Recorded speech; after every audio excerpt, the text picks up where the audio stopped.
할렐루야, 여러분 모두를 예수 그리스도 이름으로 환영합니다. 함께 찬양하시겠습니다.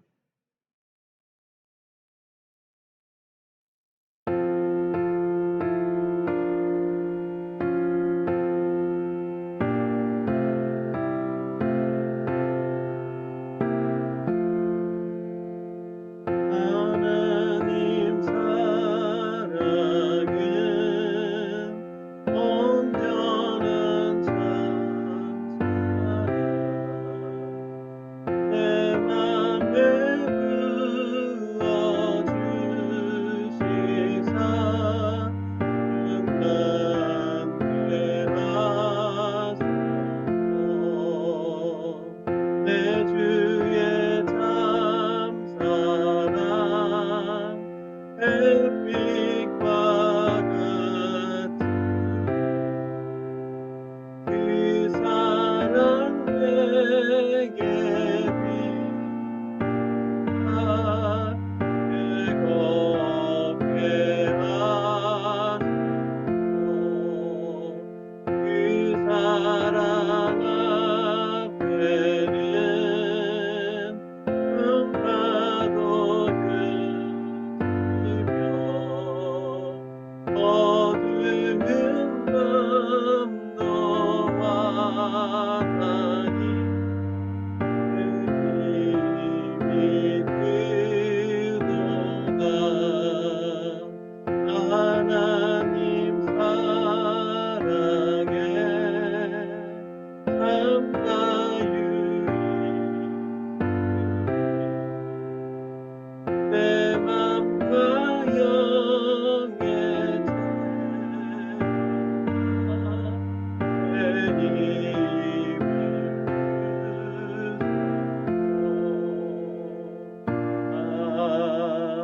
아멘. 예, 이 시간 함께 하나님의 말씀 나누도록 하겠습니다. 느헤미야 1장 1절부터 11절 말씀입니다. 하가리아의 아들 느헤미야의 말이라 아닥사스다 왕 제20년 기슬월에 내가 수상궁에 있는데 내 형제들 가운데 하나인 하나니아가 두어 사람과 함께 유다에서 내게 이르렀기로 내가 그 사로잡힘을 면하고 남아있는 유다와 예루살렘 사람들의 형편을 물은즉 그들이 내게 이르되 사로잡힘을 면하고 남아있는 자들이 그 지방 거기에서 큰 환난을 당하고 능욕을 받으며 예루살렘 성은 허물어지고 성문들은 불탔다 하는지라 내가 이 말을 듣고 앉아서 울고 수일 동안 슬퍼하며 하늘의 하나님 앞에 금식하며 기도하여 이르되 하늘의 하나님 여호와 크고 두려우신 하나님이여 주를 사랑하고 주의 계명을 지키는 자에게 언약을 지키시며 긍휼을 베푸시는 주여 간구하나이다. 이제 종이 주의 종들인 이스라엘 자손을 위하여 주야로 기도하오며 우리 이스라엘 자손이 주께 범죄한 죄들을 자복하오니 주는 귀를 기울이시며 눈을 여시사 종의 기도를 들으시옵소서. 나와 내 아버지의 집이 범죄하여 주를 향하여 크게 악을 행하여 주께서 주의 종 모세에게 명령하신 계명과 율례와 규례를 지키지 아니하였나이다. 옛적에 주께서 주의 종 모세에게 명령하여 이르시되 만일 너희가 범죄하면 내가 너희를 여러 나라 가운데 흩을 것이요 만일 내게로 돌아와 내 계명을 지켜 행하면 너희 쫓긴 자가 하늘 끝에 있을지라도 내가 거기서부터 그들을 모아 내 이름을 두려고 택한 곳에 돌아오게 하리라 하신 말씀을 이제 청하건대 기억하옵소서. 이들은 주께서 일찍이 큰 권능과 강한 손으로 구속하신 주의 종들이요 주의 백성이니이다. 주여 구하오니 귀를 기울이사 종의 기도와 주의 이름을 경외하기를 기뻐하는 종들의 기도를 들으시고 오늘 종이 형통하여 이 사람 앞에서 은혜를 입게 하옵소서 하였나니 그때 내가 왕의 술 간원이 되었느니라. 아멘.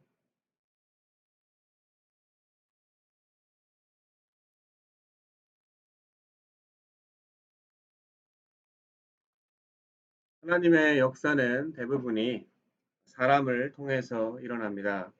그리고 많은 사람들 중에 하나님은 하나님의 때를 분별하고 또 그분의 마음을 감동시키는 사람들을 통해서 일하십니다. 오늘 본문의 느헤미야는 하나님의 마음을 감동시켜 포로된 이스라엘 백성들을 고국으로 돌아가 무너진 성과 성벽을 다시 세우도록 하게 하는 바로 감동의 하나님의 역사 드라마의 주인공이 됩니다. 이러한 하나님의 사람인 느헤미야가 오늘 성경의 주인공이 된 것에는 세 가지 조건이 있었습니다. 오늘 말씀을 통해서 그 세 가지 조건을 살펴보려고 합니다. 먼저 4절, 5절을 제가 다시 읽겠습니다. 내가 이 말을 듣고 앉아서 울고 수일 동안 슬퍼하며 하늘의 하나님 앞에 금식하며 기도하여 이르되 하늘의 하나님 여호와 크고 두려우신 하나님이여 주를 사랑하고 주의 계명을 지키는 자에게 언약을 지키시며 긍휼을 베푸시는 주여 간구하나이다. 오늘날 유다에서 온 피난민을 만나게 된 느헤미야는 고국의 상황이 어떤지 물어보게 됩니다. 피난민의 말에 이스라엘 백성들은 포로가 되어 끌려가고 그나마 남은 자들도 적군에게 능욕을 당하고 예루살렘 성과 그 성벽은 불타 허물어지고 온 유다와 이스라엘이 폐허가 되었다는 이야기였습니다. 이 이야기를 듣고 4절과 5절에서의 느헤미야는 너무나 가슴이 아파 울었고 금식하며 긍휼의 하나님께 기도했습니다. 바로 첫 번째 느헤미야는 하나님의 마음인 긍휼의 마음을 가졌던 사람이었습니다. 긍휼의 마음이 무엇입니까? 우리가 잘 아는 동양 철학에서도 측은지심이라는 말이 있습니다. 불쌍하고 가엾은 상황에 처한 사람이나 동물들을 보면 마음이 동하는 것, 바로 그것을 측은지심이라고 합니다. 그리고 그 측은지심을 가질 수 있는 것이 사람의 선함을 증명한다고 철학자는 이야기합니다. 하물며 인간의 학문에서도 그렇게 이야기하는데 모든 것을 때를 따라 아름답게 창조하시고 보기 좋았다라고 말씀하신 선하신 바로 좋으신 하나님의 자녀가 긍휼의 마음을 가지고 있지 않다면 그 말은 하나님의 자녀가 아니라는 것을 증명하는 것밖에 되지 않습니다. 하나님은 어떠한 분이십니까? 사람들이 실수하고 잘못해도 그들을 안타까움으로 바라보시고 또 그들을 긍휼의 마음으로 바라보시며 그들을 위해서 무한한 용서와 사랑을 베푸시는 분이십니다. 첫사람인 아담으로부터 수천 년이 지난 이스라엘과 유다 백성들에게 이르기까지 끊임없이 하나님에게 불순종하고 배신한 사람일지라도 하나님은 그들을 영원한 심판의 불구덩이에 넣은 것이 아니라 언제든 그들이 깨닫고 돌이키기만을 기다리며 그들을 불쌍히 여기셨던 분이십니다. 이러한 하나님의 마음을 알고 닮은 긍휼의 사람을 하나님께서는 찾아서 그의 놀라운 역사에 참여시키는 것입니다. 느헤미야는 바로 그러한 긍휼의 사람이었습니다. 그런데 예전이나 지금이나 세상의 많은 사람들은 어떻습니까? 살아가는 게 너무 힘겨워서 다른 사람들을 돌볼 여력이 없는 건지 아니면 너무나도 사건 사고가 많아서 마음이 무뎌진 건지 또 너무나도 마음이 강팍한 사람들로 가득 차 있는 것 같습니다. 다른 사람의 슬픔을 보고 듣고 해도 어떤 마음의 동요도 없습니다. 여러분, 하나님의 역사는 결코 이러한 사람들을 통해서 절대 일어나지 않습니다. 둘째로 느헤미야가 하나님의 역사에 쓰임 받을 수 있었던 것은 무엇입니까? 8절과 9절을 제가 다시 읽겠습니다. 옛적에 주께서 주의 종 모세에게 명령하여 이르시되 만일 너희가 범죄하면 내가 너희를 여러 나라 가운데 흩을 것이요 만일 내게로 돌아와 내 계명을 지켜 행하면 너희 쫓긴 자가 하늘 끝에 있을지라도 내가 거기서부터 그들을 모아 내 이름을 두려고 택한 곳에 돌아오게 하리라 하신 말씀을 이제 청하건대 기억하옵소서. 느헤미야는 하나님이 사람과 하신 약속, 바로 아브라함과의 언약으로부터 그 후대 사람들인 이스라엘 백성들에게 주신 하나님의 명령과 규례들을 기도할 때 바로 인용하였습니다. 다시 말해 느헤미야는 말씀을 근거로 기도했고 그 기도는 결국 이후에 응답되었습니다. 어찌 보면 이것은 당연한 일입니다. 왜냐하면 언약과 명령과 규례 등은 사람들이 만든 것이 아니라 하나님 자신이 사람들에게 직접 하신 약속과 하나님의 말씀이기 때문에 신실하고 변함없으신 하나님은 그분의 그 속성 때문에 반드시 자신이 하신 약속을 지키십니다. 느헤미야는 그렇게 하나님의 마음을 움직일 수 있는 그분의 말씀을 가지고 포로되고 무너진 성과 성벽을 재건할 수 있도록 기도했던 것입니다. 많은 사람들이 물어보기도 하고 저도 가끔 하는 실수가 있습니다. 바로 올바른 기도가 무엇인지 착각한다는 것입니다. 전도사님, 왜 기도에 응답이 없을까요? 왜 기도해도 아무런 일이 일어나지 않지? 하지만 답은 간단합니다. 아무리 기도를 매일매일 하고 기도할 때 울고 불고 소리 지르고 별 난리를 다 쳐도 기도에 응답이 없을 때가 많이 있습니다. 그런데 그러한 응답 없는 대부분의 기도는 바로 하나님의 말씀의 부재인 것입니다.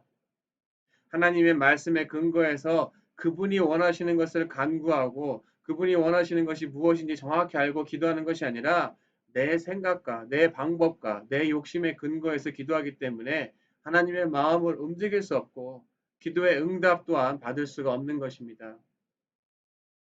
하경이 하율이가 가끔 말도 안 되게 무엇무엇을 해달라고 때를 씁니다. 하지만 안타깝게도 저는 단칼에 잘라버립니다. 내용도 내용이지만 제가 약속하지 않았기 때문입니다. 하지만 제가 아이들에게 한 약속은 그 약속을 지키지 못해서 아빠로서 체면을 구기지 않으려고 다 들어주게 됩니다. 바로 제가 약속하지 않은 것은 달라고 떼쓴다고 제가 그것을 들어주지 않지만 제가 직접 한 약속은 아빠로서 아이들에게 창피하지 않게 하기 위해서라도 약속을 들어주는데 하물며 천지를 지으신 창조주 하나님이 그의 피조물들에게 하신 약속을 들어주지 않으시겠습니까? 바로 느헤미야는 그런 하나님의 속성에 근거해서 기도할 때 바로 하나님의 말씀을 인용했던 것입니다. 하지만 그것은 단번에 그렇게 되는 것이 아니라 평소에 느헤미야가 하나님 말씀과 가까이 살았기 때문에 그 말씀들이 생각나고 인용할 수 있었던 것입니다. 마지막 세 번째, 느헤미야가 하나님을 감동시켜 하나님의 역사에 참여할 수 있었던 이유가 무엇이었을까요? 2장 1절부터 4절까지 함께 한번 다시 보시겠습니다. 아닥사스 왕 제20년 니산월에 왕 앞에 포도주가 있기로 내가 그 포도주를 왕에게 드렸는데 이전에는 내가 왕 앞에서 수심이 없었더니 왕이 내게 이르시되 내가 병이 없거늘 어째 얼굴에 수심이 있느냐 이는 필연 내 마음에 근심이 있음이로다 하더라. 그때 내가 크게 두려워하여 왕께 대답하되 왕은 만세수를 하옵소서 내 조상들의 묘실이 있는 성읍이 이제까지 황폐하고 성문이 불탔사오니 내가 어찌 얼굴에 수심이 없사오리까 하니 왕이 내게 이르시되 그러면 내가 무엇을 원하느냐 하시기로 내가 그 하늘 하나님께 묵도하고 느헤미야는 이국 땅에서 이방 왕의 술 맡은 관원이었습니다. 그의 일인 술 맡은 관원이 무엇입니까? 당시의 권력을 서로 갖기 위하여 반역과 암살이 빈번하던 시대였습니다. 그래서 누군가 권력을 얻기 위해 왕을 암살하려고 술에 독을 타는 경우가 많이 있었습니다. 그때 왕이 마실 술에 누가 독을 탔는지 확인하고 아무 이상이 없는 안전한 술을 왕에게 가져다 주는 그런 일이 술 맡은 관원이 하는 일이었습니다. 당연히 누구보다 왕의 목숨이 왔다 갔다 할 수 있기 때문에 왕의 대단한 신뢰를 받는 사람만이 할 수 있었던 일이었습니다. 그러한 일을 하는 느헤미야가 고국의 상황을 듣고 슬픔과 근심에 쌓여 있을 때 그의 얼굴을 통해 느헤미야의 마음을 읽은 아닥사스 왕이 그에게 무슨 일이 있는지 물어보게 됩니다. 이때 2절 후반부에 느헤미야가 그러한 왕의 물음에 크게 두려워했다고 이야기하고 있습니다. 왕의 목숨을 좌지우지할 수 있는 그런 위치에 있는 느헤미야가 두려워할 정도면 당시 이방 왕인 아닥사스다 왕의 권력이 얼마나 강했는지를 알 수 있는 구절이었습니다. 하지만 느헤미야는 곧 4절 후반에 보면 곧 하늘의 하나님께 묵도하고라고 나옵니다. 그 이후 왕에게 자초지정을 또 설명하게 됩니다. 바로 셋째, 느헤미야는 땅의 어떠한 권력보다 하늘에 계신 하나님, 온 우주 만물을 창조하시고 모든 왕들을 흥하게도 하고 쇠하게도 하는 전능의 하나님을 절대적으로 믿고 그 믿음을 근거로 한 용기를 가진 사람이었던 것입니다. 당대의 패권을 쥐고 있던 하늘에 나는 새라도 떨어뜨릴 수 있는 권력을 가진 세상의 왕 앞에 두려워서 감히 말 붙이기도 어려운 상황 속에서도 눈에 보이지 않는 것 같지만 더 크고 놀라운 하나님을 느헤미야는 바로 신뢰했던 것입니다. 그렇기 때문에 그분의 뜻, 바로 하나님의 나라를 이루고 있는 그의 백성들을 자신이 하신 약속과 말씀을 따라 심판과 멸망이 아닌 회복을 시키시려는 하늘의 하나님의 뜻을 알아차리고 용기 내어서 이방 왕에게 성과 성벽을 다시 세울 모든 필요한 것들을 요청할 수 있었던 것이었습니다. 느헤미야는 나 한 사람의 번영과 안위를 위한 겁쟁이가 아니었습니다. 비록 당장은 유다와 이스라엘이 죄로 말미암은 심판으로 다 망한 것 같이 보이고 앞으로도 아무런 일이 일어나지 않을 것 같이 보였지만 눈에 보이지도 않고 손에 잡히지도 않을 것 같아도 하나님은 그의 약속에 관하여 결코 실수하지 않으시고 그의 백성을 절대 버리시지 않는다는 말씀에 근거한 믿음으로 비록 육신적으로는 세상 앞에 떨리고 두렵지만 담대히 용기를 내어서 하나님의 역사를 이루는데 자신을 하나님에게 내어드린 것이 바로 느헤미야인 것입니다. 결국 긍휼의 마음과 또 하나님의 말씀을 가지고 믿음으로 용기 내어서 자신에게 주어진 상황 가운데 하나님의 뜻이 무엇인지 올바로 분별하고 올바로 서 있던 느헤미야는 하나님의 그 크신 역사의 주인공이 될 수 있었던 것이었습니다. 사랑하는 성도 여러분, 하나님 아버지의 긍휼의 마음을 가지고 계십니까? 또 하나님의 말씀을 붙잡고 그것을 통해서 기도하고 계십니까?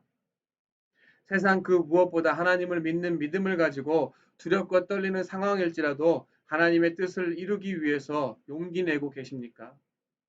우리 모두 하나님이 그 크신 역사를 이루는 데 사용받는 느헤미야와 같은 축복을 누리시기를 이 시간 간절히 바랍니다. 제가 기도하겠습니다. 하나님 아버지 감사합니다. 오늘 본문을 통하여서 하나님의 그 크신 역사에 우리가 사용받기 위해서 무엇이 필요한지를 배웠습니다. 날마다 하나님의 마음인 긍휼의 마음을 갖게 주님이 도와주시고 하나님의 말씀을 가지고 하나님 앞에 간구하게 주님 도와주시옵소서.